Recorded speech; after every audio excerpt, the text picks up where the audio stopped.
Good afternoon, everybody. I want to welcome everybody here. We are live at the Public Safety Communications Center in Washington, D.C., and we're going to bring to you this program today. I am Gio George. I'm with the Public Sector Marketing team at Salesforce, and I want to thank you for joining us today on Building a Modern Contact Center, featuring the Washington, D.C. Office of Unified Communication and the 311 story. Before we begin, just a quick word from our attorneys. Always, they like to make sure that we run this through. So whenever considering future developments, just make sure you buy purchasing decisions that are available today. With that, let's go ahead and jump right into our program. So today, we're joined by two phenomenal leaders from DC government. From the Office of Unified Communications, we have Wanda Gaddison, who is the Public Information Officer for the OUC, and Eric Hines, who is the 311 Operations Manager. Both Wanda and Eric are members of Engage 311, and they're active community members. But before we jump right into the OUC story, just a quick word about Salesforce. So today, we're here to talk about government trailblazers. Trailblazers are constantly innovating, disrupting, and shaping their marketplace. And if you think about it, government has a strong history of trailblazers. Think about Teddy Roosevelt and John Muir's contributions to the National Park Service, or Sally Ride's impact on NASA, being the first American woman in space and the youngest American astronaut to travel space at age 32. But also another great impact, President Eisenhower, who spearheaded the Defense Advanced Research Products Agency, known as DARPA, which innovation led to the internet, and so that internet led to cloud computing. But today, we're going to focus on DCOUC, and DCOUC is a trailblazer. Quick word about Salesforce. We have been a leader in enterprise cloud computing for 18 years, and we have a shared mission with government. Government focuses on improving the lives of citizens, and we share a similar vision where Salesforce technology, people, and resources improve communities around the world. Our unique Ohana culture, our commitment to cloud platform innovation, and our government-specific solutions make us uniquely qualified to help government agencies succeed in the age of digital transformation. When you look at, we talk a lot about the pace of change and the Industrial Revolution. And it's really just a matter of time before government is impacted by the fourth industrial revolution. And this revolution is called the Age of Intelligence. This is where artificial intelligence, robotics, Internet of Things are transforming the customer experience and increasing the need for agencies to keep pace. It's also providing never before seen opportunities and federal agencies and state and local governments to close that digital gap with citizens and employees. With Salesforce, there's an incredible opportunity, and when you think about government has moved from the manual processes, paper processes, to online processes. Now it's in a better position to be faster with less risk, and that's where cloud computing comes into play. So a cloud-first approach, and we've seen this with state of Colorado, state of with the federal government, the cloud-first approach, and being able to automate workflow automation, being able to do low-code app development, taking advantage of the multi-tenancy infrastructure and the security. All these components make just incredible investments for an agency to focus on services rather than focusing on the infrastructure of IT. And that innovation has led to incredible results. When you think of Salesforce, we have the infrastructure and we have the government cloud. And today there are over 150 organizations that trust Salesforce. One of the fascinating things is if you go to trust.salesforce.com, you could see the Salesforce information on performance and security. And one other really key thing is we focus on obtaining key market compliances, whether it be from FedRAMP to IL4. And we also have dedicated infrastructure to meet these compliances. US-based data centers, a very strong encryption policy and execution, and also continuous event monitoring. Trust is a #1 value, and security is core to our customer success platform. When you think of government success platform and overall the capabilities of government, we've narrowed it down to these capabilities, and our solutions fit and align really well. When you look at case management contact centers, we have the ability to give our agents ability to serve our agents and constituents better. And if you look at another capabilities, outreach and engagement, we're able to communicate with our citizens and our employees across many channels. If you look at service, self-service portals and communities, we're able to help government agencies empower citizens, partners, and employees and find the answers quickly when they need it. But what's great about this platform is that it's all under one platform, and you're able to take advantage of all the major components, whether it be from analytics to integration to mobility, and really taking advantage of security. If you look at today, we're focusing on the contact centers, and one of the great things about contact centers is it sits at the intersection between a citizen and government services.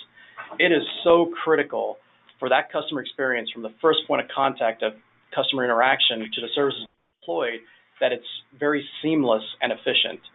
Government typically is slowed down by manual processes and a lot of swivel chair positioning from different screens. And so Salesforce empowers public sector employees with the visibility they need to solve inquiries and the ability to provide better services for the agents and employees, a comprehensive view that accrues efficiencies. So, when you think about it, you're able to, we help departments manage customer service and provide that ability to see that case and, really accelerate that case resolution. And we offer multi-channel service, options, whether it be from social, web, field, from any device. Those are kind of like the key elements when you think of modern contact center. We're able to optimize, through our analytics engine, the contact center efficiencies and the engagement model. And all this is powered by our Service Cloud, product. What's incredible about this is that the Service Cloud helps customers deliver a connected, seamless service to their customers. It's the contextual and omni-channel support experience enables that personalized service.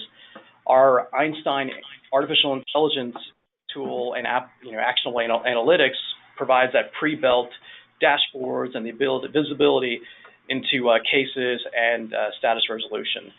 So what's incredible about this is, over 17 cities in the U.S. today are on our 311 solution. And, today we're going to focus on DCOUC. And, right before I introduce Wanda and Eric, or turn the program over to Wanda and Eric, we have a great video that'll set it up really well. When you're in need of a city service or want to report an issue with your neighborhood, like a pothole that needs to be filled or graffiti that should be removed, call DC 311. Whether you want to arrange for bulk trash pickup or need help with parking enforcement, DC 311 is here for you. Contacting us is easier than ever. You can reach us on the phone, online at www.311.dc.gov, and via text message or our popular app. DC 311 is here to help you make your neighborhood a better place. Awesome. Well, I'm going to turn the program over to Wanda and Eric. Hi, everyone. Thank you so much, Gio, for hosting us today. We appreciate you allowing us to tell our DC story. I first would like to start with a little bit of background. 311, as it stands today in DC, actually started as a 7-digit number, 727-1000. In 1999, 727-1000 was actually created to serve as a customer service call center for two of our largest agencies in the district, the Department of Public Works and also the Department of Transportation. In around 2007, when former Mayor Adrian Fenty was elected, the district made a decision to kind of simplify things, and a decision was made to just have 311 and 911 to keep things simple. Where we went from there, decided that 311 would then be kind of a one-stop shop that would serve as a gateway to city services. At the time, we did have a 311 number. However, it was used as a non-emergency police number. So what the district decided to do was to pull that number from under the umbrella of 911 and created and rebranded the Customer Service Center to be called the Mayor Citywide Call Center. And as such, we added a lot more agencies. We added DMV. We added the Department of Health. We added 211, Answers Please. Some of you guys may have that in your cities. And we also added the Department of Consumer and Regulatory Affairs.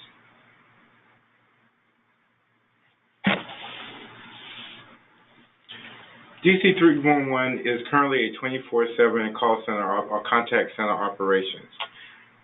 311 is the gateway to city services. Currently, we offer 174 types of service requests to support the agencies. Our main service request agencies are the Department of Public Works, the District Department of Transportation, Department of Energy and Environment, Department of Health, Department of Human Services, Department of Consumer and Regulatory Affairs, and unlike most jurisdictions, we also support the Department of Motor Vehicles because the District of Columbia is not a state.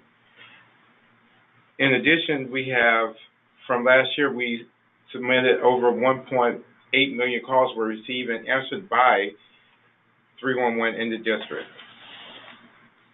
A little bit about our current staffing levels.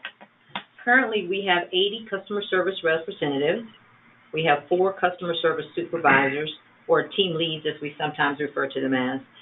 We have 2 supervisors, and we have Eric, our operations manager.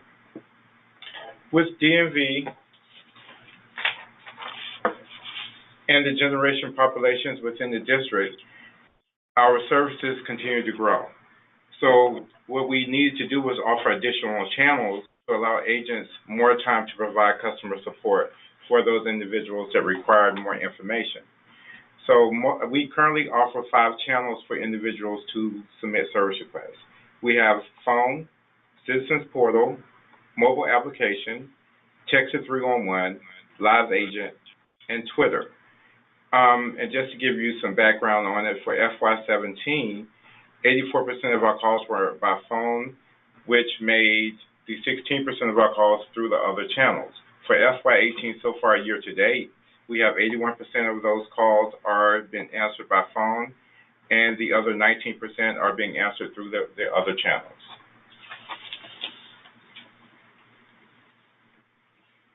After a deep dive into our services that we were providing, we determined that we did require a new platform and a new way to provide services to individuals.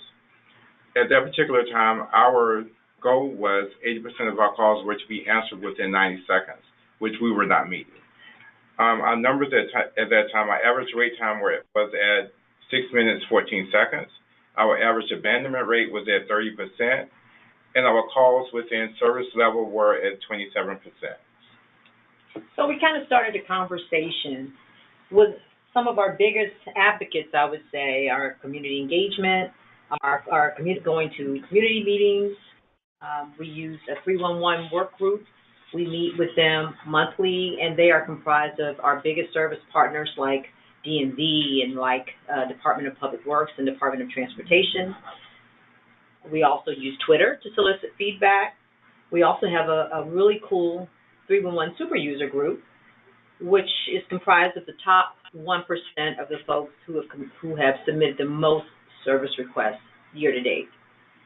And so through using that, and also an online program called Grade DC that all of the district government agencies, particularly the public-facing agencies, use, we were able to garner feedback and start a conversation saying that, hey, these are the things that our customers are wanting. These are some changes. Of course, wait time, call wait time, is always a big factor.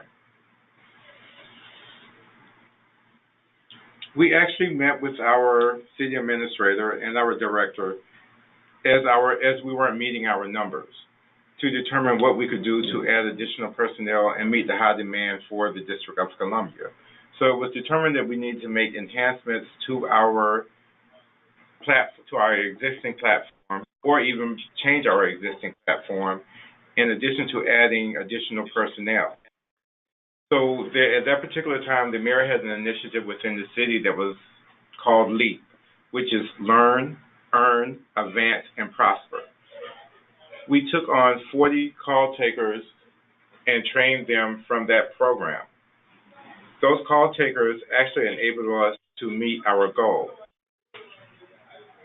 In addition to that, we also work with, we added a callback, 311 callback assist service, which made it easier for a person to schedule a time that was convenient for them to call back.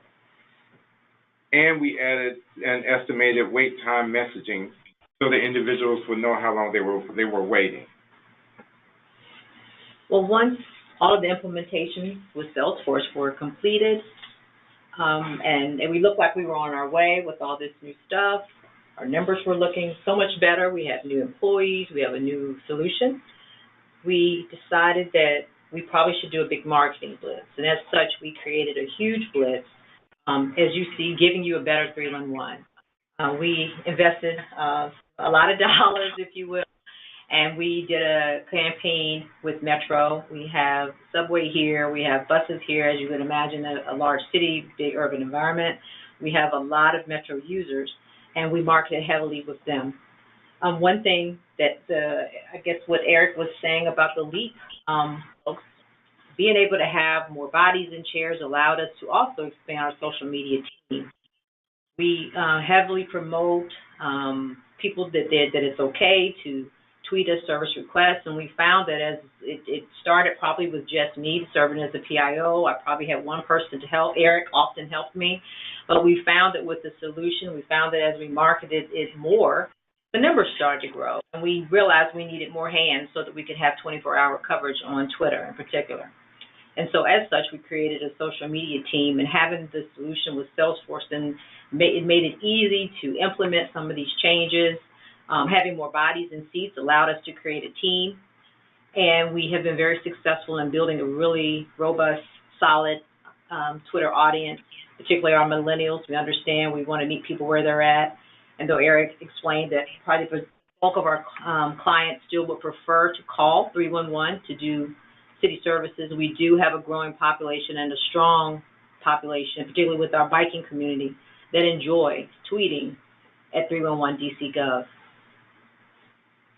As a result of our review and rebranding, we did make several enhancements along with adding LEAP to our team, which now makes approximately 40% of our staff.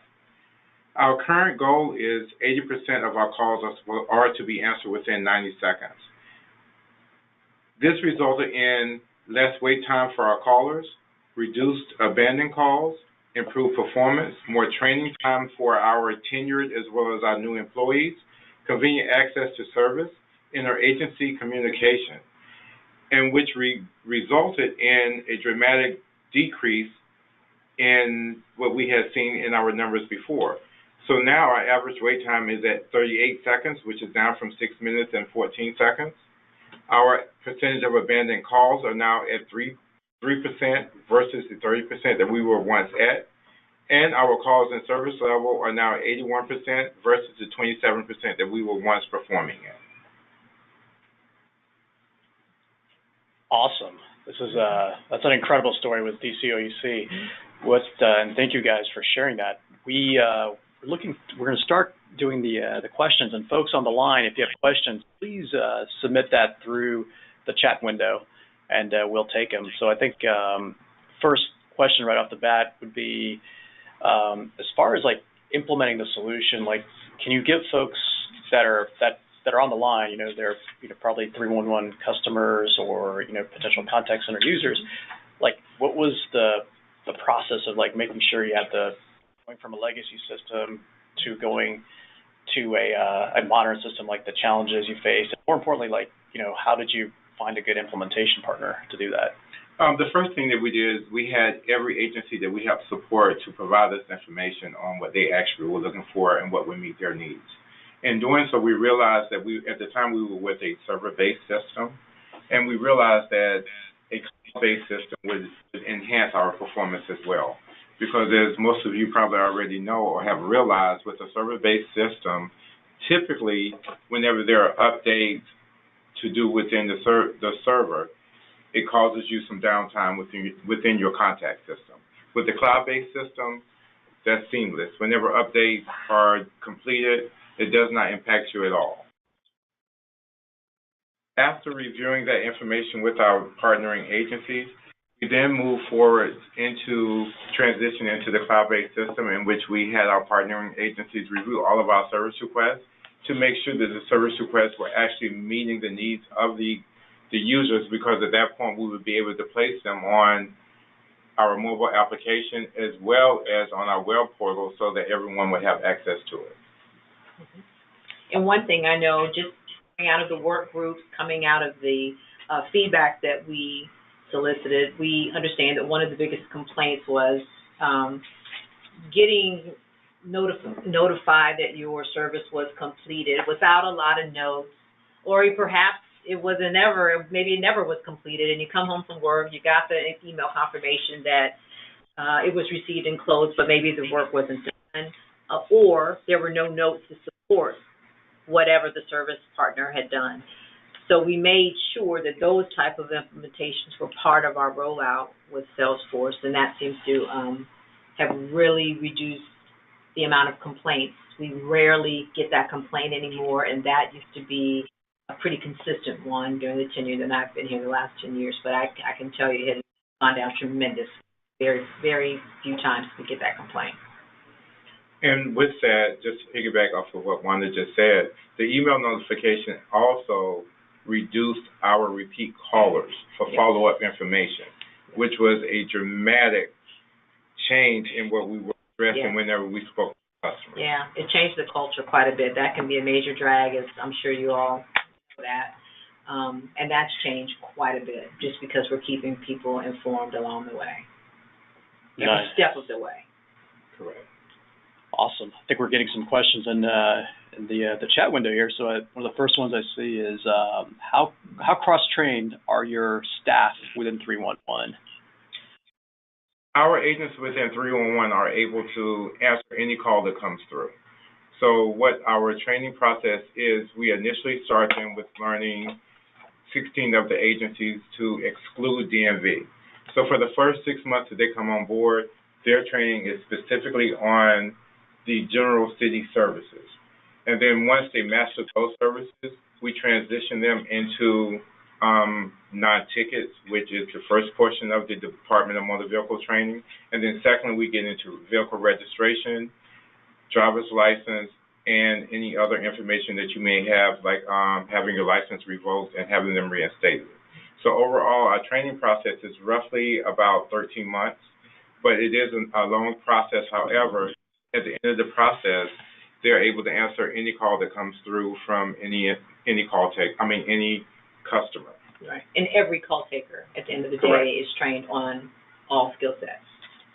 And one other cool thing, a little bit different about our agency, is that you hear us saying the Office of Unified Communications. Well, we're Unified Communications because we're a little unique in that we also are co-located with DC 911. They actually sit on the same operations floor. Probably half of the room would be our 911 personnel, call takers, and dispatchers for fire and police and EMS. And then on the other half of the floor is actually our 311 representatives, our supervisors, Eric, of course. So that's a little bit unique. And in that case, 911 personnel we are not cross-trained in that way. Our 311 folks concentrate only on 311 calls, and then our 911 folks, they're on a completely different operating system, and so they're doing their jobs completely independent of 311. And there are some instances where a call might be transferred in the District of Columbia. If you want police or fire EMS, particularly if you want a police dispatch, you must go through 911, even if it's what you may deem to be considered a non-emergency police call. So if you call 311, and we do get a lot of people who are transplants, and perhaps in their city 311 was used as a non-emergency police number, we will have to transfer you over to a 911 person to process that call for dispatch. They're not cross-trained in that regard. Nice. That's that uniqueness is kind of interesting. And we're all 24/7. I know a lot of contact centers now. Many people, due to budget constraints, have moved to being closed on the weekends, or perhaps closing at 7. I hear often a lot of times they close at 7 p.m. and close on the weekends. and ours is 24/7, just like 911, of course. And another unique aspect to our location is we're also co-located in the building with our Homeland Security and Emergency Management. So therefore, because of the district and events that occur in the district, such as your inaugurations or marches, anything that requires freedom of speech where people usually are held on the mall, we're involved in that as well, because our 311 department as well as our 911 division will go to our emergency management department to act as a liaison to make sure information is transferred and shared with everyone within the district. Awesome. That's a great point. Now, we have another question here. With an average wait time so low, do you have agents that wait for calls? Do you give them other tasks to perform? There are no calls?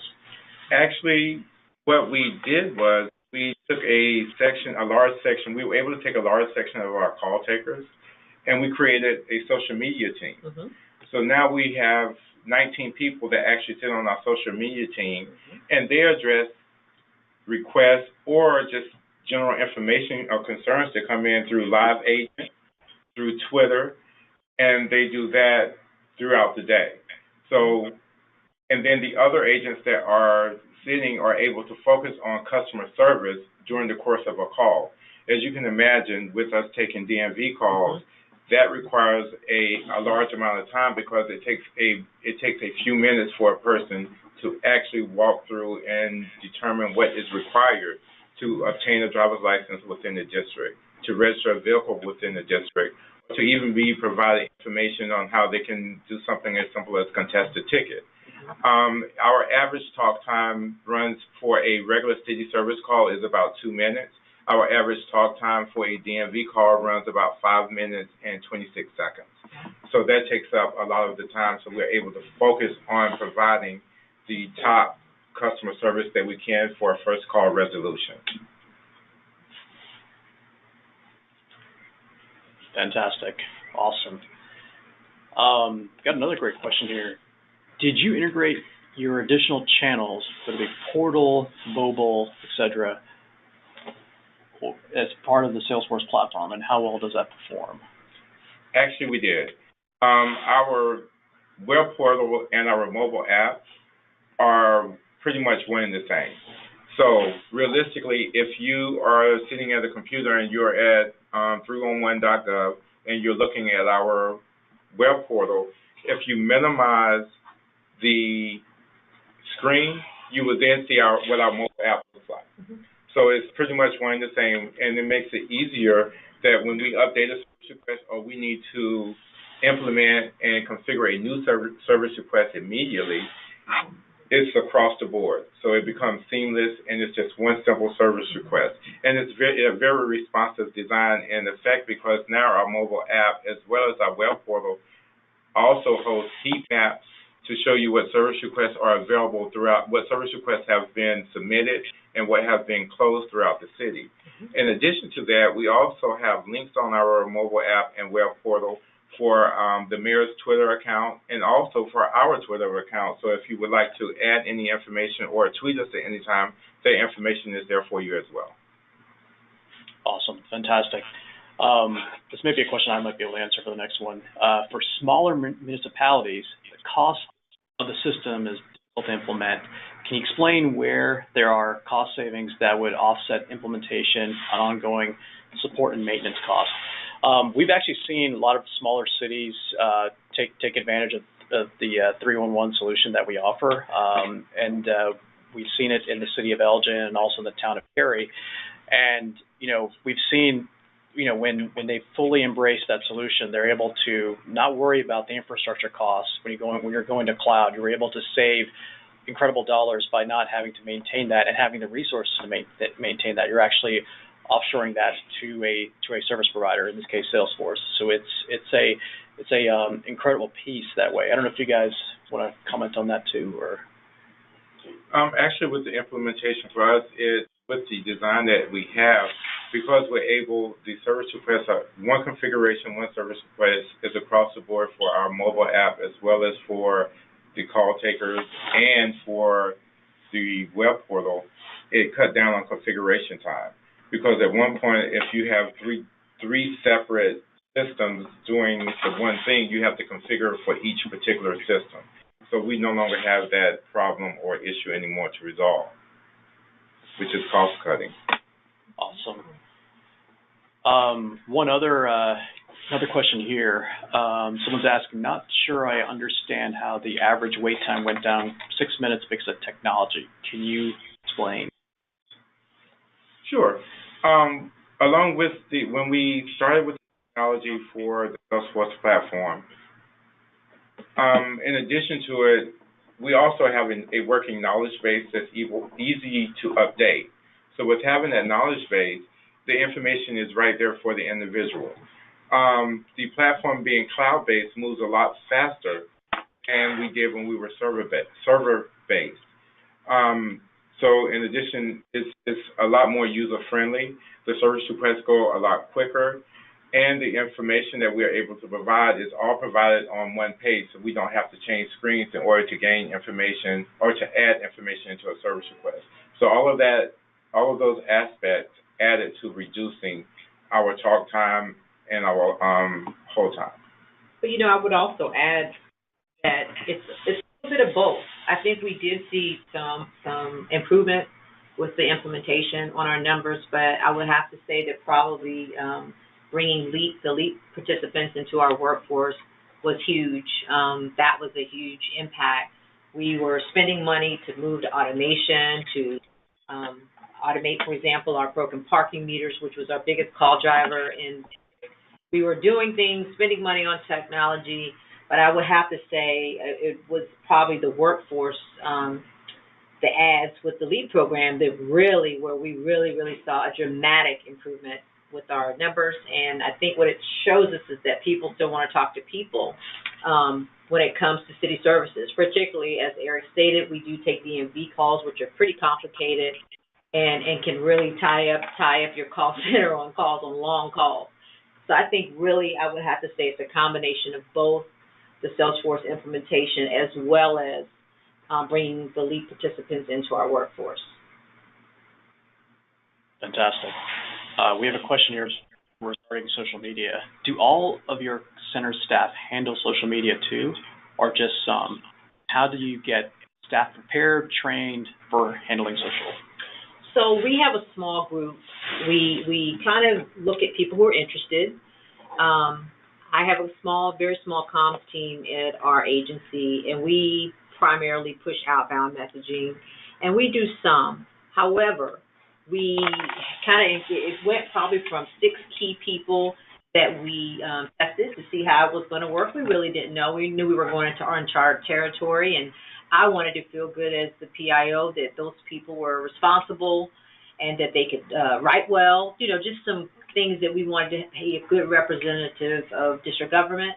And we probably started with 6 key people, but honestly, as it's grown, we now have 18 people on 311 that will allow us to have pretty much 24/7 coverage. I'm always monitoring, but those folks, what we do is we meet monthly with them.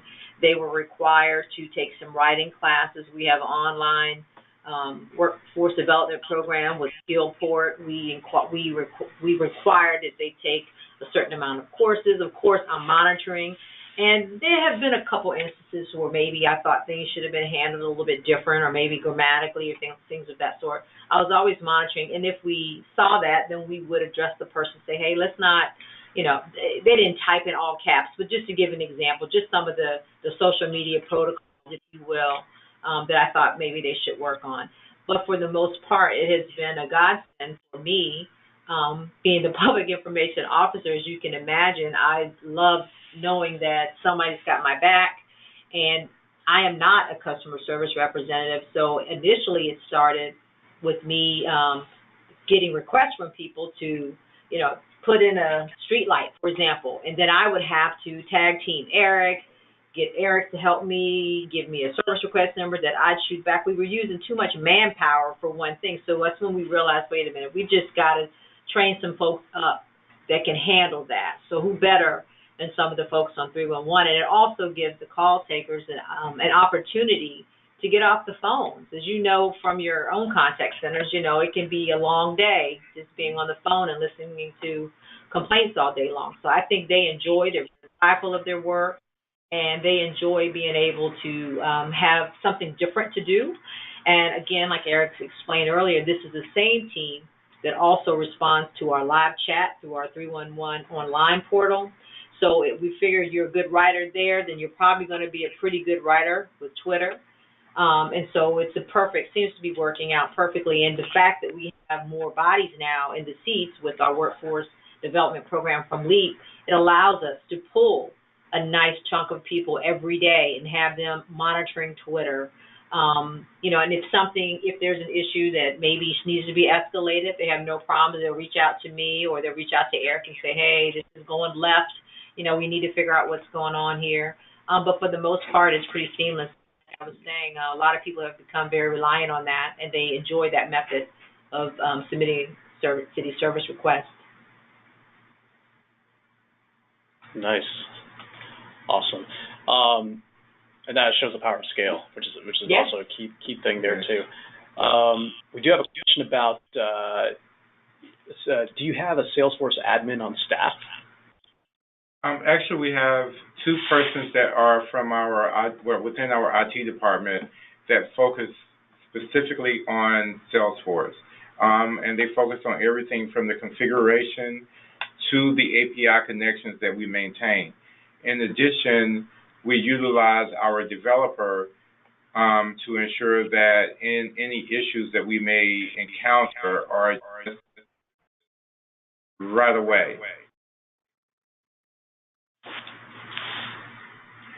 So yes, we have a couple of people on our IT team that specialize in the Salesforce process for configuration of the service request, and also to make sure that the agencies, and they also provide the training to our partnering agencies to ensure that they know how to utilize the Salesforce system in the best methodology to assist their agencies. All right. We have another question here. Is the web mobile built on Salesforce, or what tool was used for this? So I think maybe it's the mobile app. The mobile app is currently on our Salesforce system. We actually initially launched a mobile app, Wanda, 2012, that was under C-Click Fix. And what we actually learned was that we didn't have control over timing. And with us being insurers, most of these things happen or come up within the course of a day that you need to address immediately. So if something was going on, and just to give you an example, we had something in the water system a few years ago that we needed a service request right away. The difference between our current mobile app and the previous mobile app is when we addressed that problem and created a service request to address that issue in the water system, we were able to push it out immediately, and it was available on the web portal as well as the mobile app and to our agents. However, with the previous mobile app, it would take anywhere up to 24 hours for that information to be uploaded, which by that point we would have hoped the issue would have been resolved. Mm-hmm. Yes, a lot more control with having the flexibility to have our own mobile application. Downside of that, of our decision to start with C-Click Fix, is that you didn't have a few customers that enjoyed it. They're used to it. It's kind of like, I've been on an iPhone all this time. You're not going to switch me over to something else. And it's kind of that way. So we still allow people to submit that way.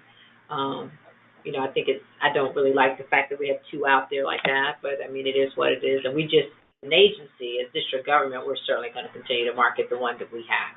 But if people want to still continue to use C-Click Fix, we accept those requests as well. Awesome. So that's good. That's interesting for you to see that. Lesson learned. Lesson learned, yeah. We've got a great question here. So are your partner agencies using the same platform? If not, do you have bidirectional interfaces between the two platforms? Is 311 agents able to get status on service requests? Yes, we have bidirectional interfaces with three of the agencies: one, Department of Public Works, Department of Consumer and Regulatory Affairs, and also with I missed one. Transportation? Department of Transportation. All three have different work management systems, so we have a interface with each one. Each one of those actually are bi-directional. Awesome. Got another question here about the client-facing portal. What do clients see?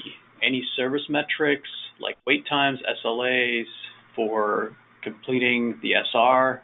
Like that's the key question. The web portal actually provides a definition of what the service request is to be used for. As you can imagine, with 174 service requests and a person not being within the district government, they may be new to the city, they're not sure what service requests may be used for. So on that, we do actually try to set an expectation. We advise what the service request is used for, and we also provide on there what the service level agreement is that we have with the agency for that work to be completed. In addition, through the transparency of district government, as you look at the look at the web portal or the mobile app even, you can look to see how long it has taken for an agency to complete. By using the heat maps that are available, they're able to see when it was completed within the district or in their neighborhood. Awesome. So one question here, what type of licenses did you purchase from Salesforce? We actually have Tier 1, Tier 2, and Tier 3 licenses. Our licenses actually depend upon the type of user that we have. So basically, we have licenses for what we refer to as a super user, which is a person that needs to go in and configure service requests, create reports, create profiles, or create documents. And then we have licenses for those individuals that may be high users, such as our call takers, which actually utilize, can make over 50,000 service requests per year. And then we have a third license, which is for anyone that's under a certain number of licenses that have minimal use of the system. Awesome. What are some of the future enhancements planned in the current environment? Right now, we're looking at doing a step SLA enhancement, which will allow us to be able to send an email out for every activity that is completed by a responsible agency. In addition to that, we are moving to a roadmap type of system where we're able to select what enhancements we would like to have. So things that we have enhanced so far is, as of the 1st of August, our responsible agencies are now able to send a photo back to the requester showing that the service has been completed, which we also accept photos. For example, if there was a pothole that you submitted a request for to have a pothole filled, the service partner that would take care of that can then take a photo and in the closeout email can show you that the work in fact was done. Requesters are able to dispute whether or not work has or has not been completed. So if it was not completed to their expectations, they can send a notation back to the responsible agency explaining that.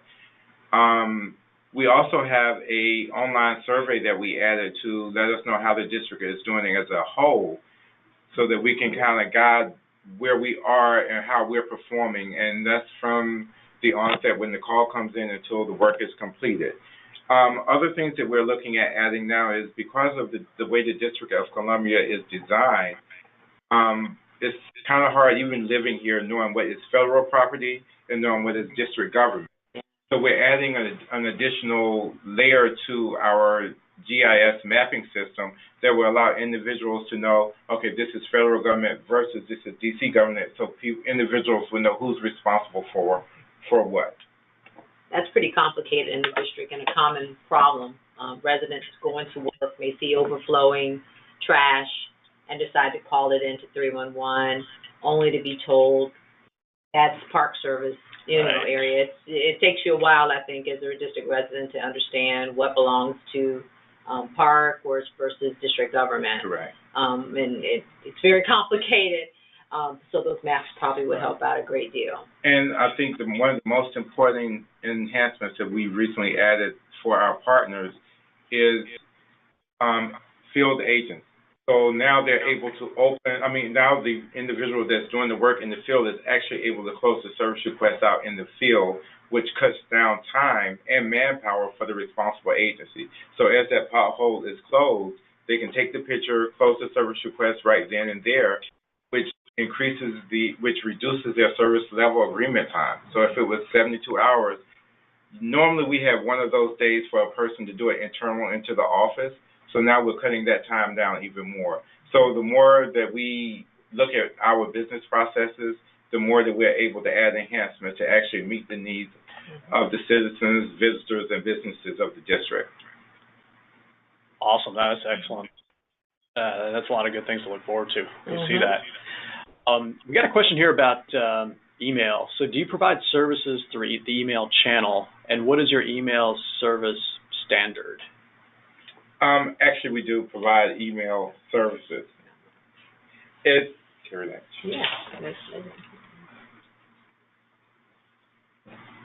Actually, we do provide that service, and what is very helpful there again is the ability for us to send an email response back to the individual. So when the email comes in, we submit the request on the day of, and then that individual receives the email notification back as soon as we have submitted it to let them know that that service request has been submitted.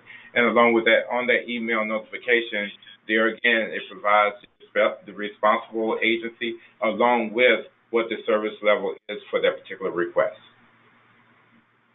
We certainly don't market that. We don't advocate for that. We would prefer people to use, if you're going to go on a computer to do an email, we would prefer we try to push people to use the online tool. That way they'll have their tracking number and they can go back in and see if it's been submitted and follow the progress. Awesome. Here's a question about CTI. Do you guys have CTI? Actually, we do have CTI. And CTI is integrated with the Salesforce platform. Fantastic. Let's see. As well as our value system. We have a question here about Salesforce solutions. What combination of Salesforce solutions do you use, and how do you drive efficiencies in your contact center operations?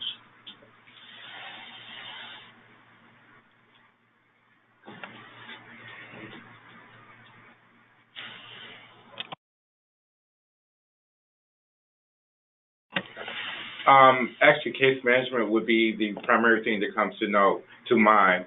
With that, the responsible agencies are able to notate the accounts and provide the information that we are able to see, whether it's on a bi-directional interface or whether they're using the Salesforce platform directly as a work management system.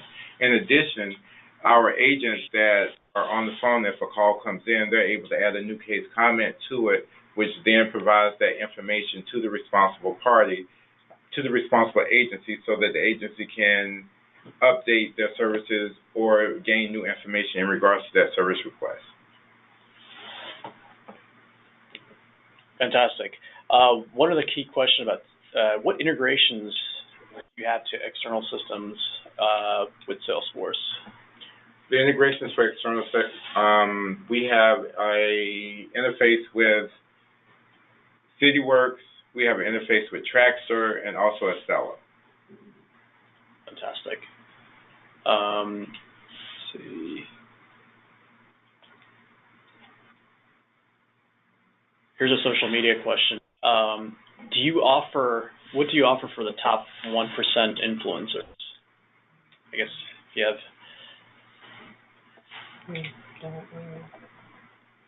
We really don't.